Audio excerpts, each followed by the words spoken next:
think that stories about kids pushing for an education would be exempt from book bans, especially in school libraries, right? I wish. First published in 2013, I Am Malala is Malala Yousafzai's account of being shot by the Taliban in Pakistan for promoting the education of girls, which the Taliban, for religious reasons, refused to do. It's sold millions of copies around the world, and once again, I have to report, this book has been banned.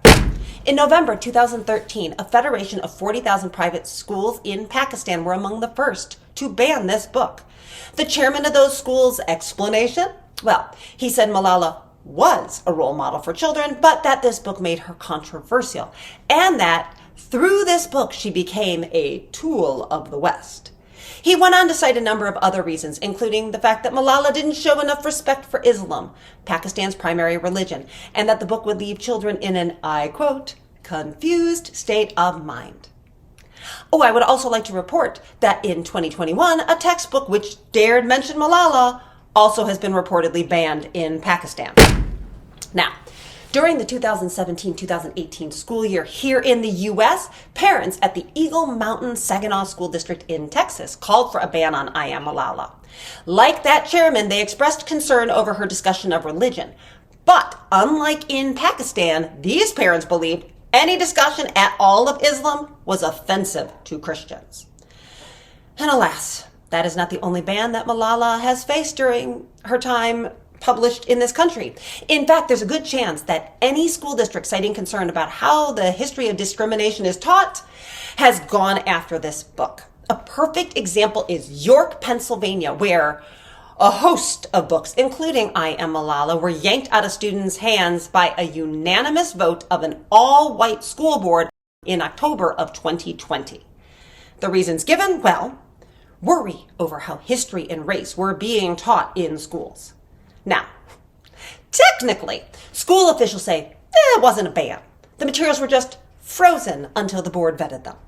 Either that was just a political talking point, or they needed to go back to school to learn how to read faster, because a year later, I Am Malala and all those other titles were still unavailable in those schools.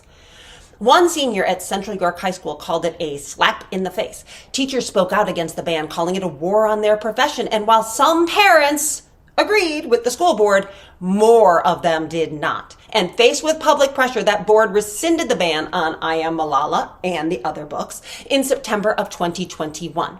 But don't get too excited, because in 2023, that school district once again pressed the book ban button on several other titles. Because, as Malala herself will tell you, just because one battle for the right to an education is successful does not mean the war is ever going to be won. History has told us that people who are looking for the power to control us, they are going to work to limit the ideas we have access to and the ability that we have to create our own opinions. And right now, that war is being fought in earnest. In some school districts and states, books are being banned by the hundreds, if not the thousands.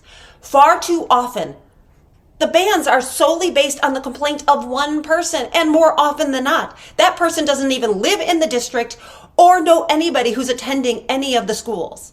And if nobody objects, they win the war, which means now is the time to stand behind those working hard to keep our freedom of read alive and speak out. Share these videos.